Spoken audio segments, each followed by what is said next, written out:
പുതിയൊരു വീഡിയോയിലേക്ക് നിങ്ങൾക്ക് എല്ലാവർക്കും സ്വാഗതം.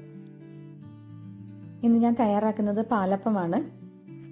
അരിപ്പൊടി ഉപയോഗിച്ചിട്ടുള്ള പാലപ്പമാണ് ഇന്ന് തയ്യാറാക്കുന്നത്. എങ്ങനെയാണത് തയ്യാറാക്കാൻ നോക്കാം. ഒരു പാത്രത്തിൽ 3 കപ്പ് അരിപ്പൊടി എടുത്തു വെക്കുക. നല്ല ഫൈനായിട്ട് പൊടിച്ച വറുക്കാത്ത അരിപ്പൊടിയാണ് ഇതിലേക്ക് ഉപയോഗിച്ചിരിക്കുന്നത്. ഇനി അപ്പത്തിലേക്ക് വേണ്ട കപ്പി കാച്ചിയെടുക്കാം. കപ്പി കാച്ചുന്നതിനായി ഒരു പാത്രം അടുപ്പത്ത് വെച്ച് അതിലേക്ക് 1/2 കപ്പ് നല്ല ഫൈനായിട്ട് പൊടിച്ച വറക്കാത്ത പൊടിയിട്ട് കൊടുക്കാം. അതിലേക്ക് 1 കപ്പ് വെള്ളം കൂടി ഒഴിച്ചു കൊടുത്ത് ഒന്ന് മിക്സ് ചെയ്തെടുക്കാം.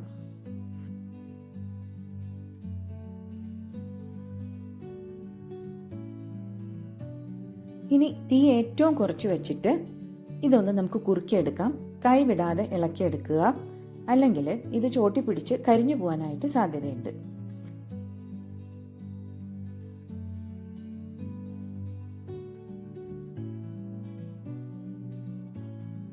ഈ ഒരു പരുവത്തിനാണ് അരിമാവ് കുറുക്കിയെടുക്കേണ്ടത്. അതിനുശേഷം ഇത് തണുക്കാനായി മാറ്റിവെക്കാം. ഇനി ഒരു മിക്സിയുടെ ജാറിലേക്ക് 1/2 കപ്പ് തേങ്ങ ചിരണ്ടിയത് ചേർത്ത് കൊടുക്കാം. 1/2 ടീസ്പൂൺ ഈസ്റ്റും 1 ടേബിൾ സ്പൂൺ ഒരു വലിയ സ്പൂൺ പഞ്ചസാരയും 1/4 കപ്പ് വെള്ളം കൂടി ചേർത്ത് ഈ തേങ്ങ നന്നായിട്ടൊന്ന് അരച്ചെടുക്കാം. ഒരു ചെറിയ തേങ്ങയുടെ പകുതിയാണ് ഞാൻ ചിരണ്ടി എടുത്തിരിക്കുന്നത്. തേങ്ങ നന്നായി അരച്ചു വെച്ചിട്ടുണ്ട്. നേരത്തെ നമ്മൾ തയ്യാറാക്കി വെച്ച കപ്പി നന്നായി തണുത്തിട്ടുണ്ട്. അത് ഈ തേങ്ങയിലേക്ക് ചേർത്ത് കൊടുക്കാം. കപ്പി ചേർത്തതിന് ശേഷം ഇതെല്ലാം ഒന്ന് മിക്സ് ആവുന്നതിന് വേണ്ടി ഒരു 2-3 സെക്കൻഡ് നേരം ഒന്നിത് അടിച്ചെടുക്കാം. ഇനി അരച്ചു വെച്ചിരിക്കുന്ന തേങ്ങയും കപ്പിയും എല്ലാം കൂടെ നമ്മൾ നേരത്തെ എടുത്തു വെച്ചിരിക്കുന്ന അരിപ്പൊടിയിലേക്ക് ചേർത്ത് കൊടുക്കാം. ഇനി നമ്മുടെ കൈ ഉപയോഗിച്ച്, സ്പൂണൊന്നും ഉപയോഗിക്കേണ്ട, കൈ ഉപയോഗിച്ചിട്ട് ഒരു 3-4 മിനിറ്റ് നേരം ഇത് നന്നായിട്ടൊന്ന് മിക്സ് ചെയ്തെടുക്കാം. എന്നാൽ നന്നായിട്ട് ഇത് പുളിച്ചു പൊങ്ങി വരും. കൈ കൊണ്ട് തന്നെ മിക്സ് ചെയ്തെടുക്കാം. കൂടുതലായിട്ട് വെള്ളമൊന്നും ചേർക്കരുത്. നിങ്ങളുടെ അടുത്ത് മെഷറിംഗ് കപ്പൊന്നും ഇല്ലെങ്കിൽ നിങ്ങൾ ഏത് പാത്രത്തിലാണോ അരിപ്പൊടി എടുക്കുന്നത് അതിന് കണക്കാക്കി ബാക്കിയുള്ള അളവും ആ പാത്രത്തിൽ തന്നെ എടുത്താൽ മതിയാകും. മാവ് നന്നായി മിക്സ് ചെയ്തിട്ടുണ്ട്. ഇനി ഇതൊരു 7-8 മണിക്കൂർ പുളിക്കാനായിട്ട് മാറ്റിവെക്കാം. മാവ് നന്നായി പൊങ്ങി വന്നിട്ടുണ്ട്.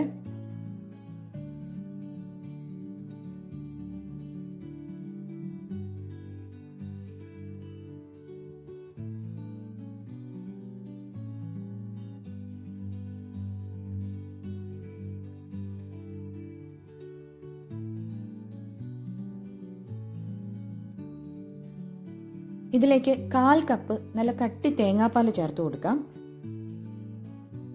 ആദ്യം കുറച്ച് തേങ്ങാപ്പാൽ ചേർത്തതിന് ശേഷം ഒന്ന് മിക്സ് ചെയ്ത് നോക്കുക. മാവ് കുറച്ച് കട്ടിയായിട്ടാണ് ഇരിക്കുന്നതെങ്കിൽ ബാക്കി കൂടി തേങ്ങാപ്പാൽ ചേർത്ത് കൊടുക്കാം.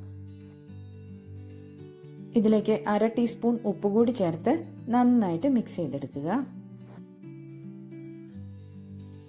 ഇനി ഇത് ഒരു 30 മിനിറ്റ് നേരമെങ്കിലും റെസ്റ്റ് ചെയ്യാൻ വെക്കാം. 30 മിനിറ്റ് മുതൽ 1 മണിക്കൂർ വരെ നമുക്കിത് റെസ്റ്റ് ചെയ്യാൻ വെക്കാവുന്നതാണ്. അപ്പം ഉണ്ടാക്കുന്നതിനായി ഒരു അപ്പച്ചട്ടി അടുപ്പത്ത് വെച്ച് അതിലേക്ക് കുറച്ച് നല്ലെണ്ണ തൂത്ത് കൊടുക്കാം. അതിനുശേഷം കുറേശ്ശെയായിട്ട് മാവ് കോരി ഒഴിച്ച് ചുറ്റിച്ചെടുക്കാം. തവിയും കൊണ്ട് പരത്തരുത്, ചുറ്റിച്ചെടുക്കുക. ദോശയൊക്കെ ചുട്ടെടുക്കുന്ന സമയത്ത് മാവ് ഇടയ്ക്കിടയ്ക്ക് ഇളക്കുന്നത് പോലെ അപ്പം ചുടുന്ന സമയത്ത് മാവ് ഇളക്കാൻ പാടില്ല. അതിന്റെ മുകളിൽ നിന്നുള്ള പത മാത്രം കോരി ഒഴിച്ചിട്ട് ഇതുപോലെ അപ്പം ചുട്ടെടുക്കുക.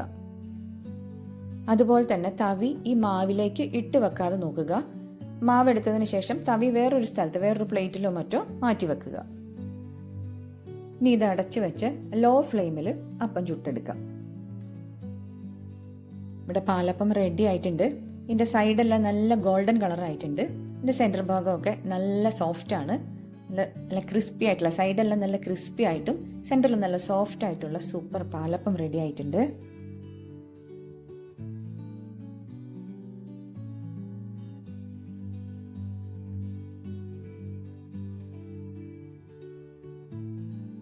ഇതുപോലെ തന്നെ ബാക്കി അപ്പം കൂടെ നമുക്ക് ചുട്ടെടുക്കാം.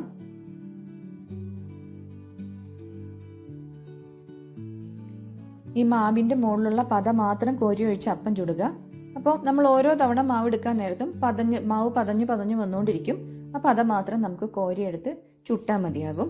ഇടയ്ക്കിടയ്ക്ക് മാവ് ഇളക്കി കൊടുക്കരുത്. നിങ്ങൾക്ക് ഈ റെസിപ്പി ഇഷ്ടപ്പെട്ടെങ്കിൽ ചാനൽ ഒന്ന് സബ്സ്ക്രൈബ് ചെയ്യുകയും വീഡിയോ ഒന്ന് ലൈക്ക് ചെയ്യുകയും കൂടെ ചെയ്യണേ.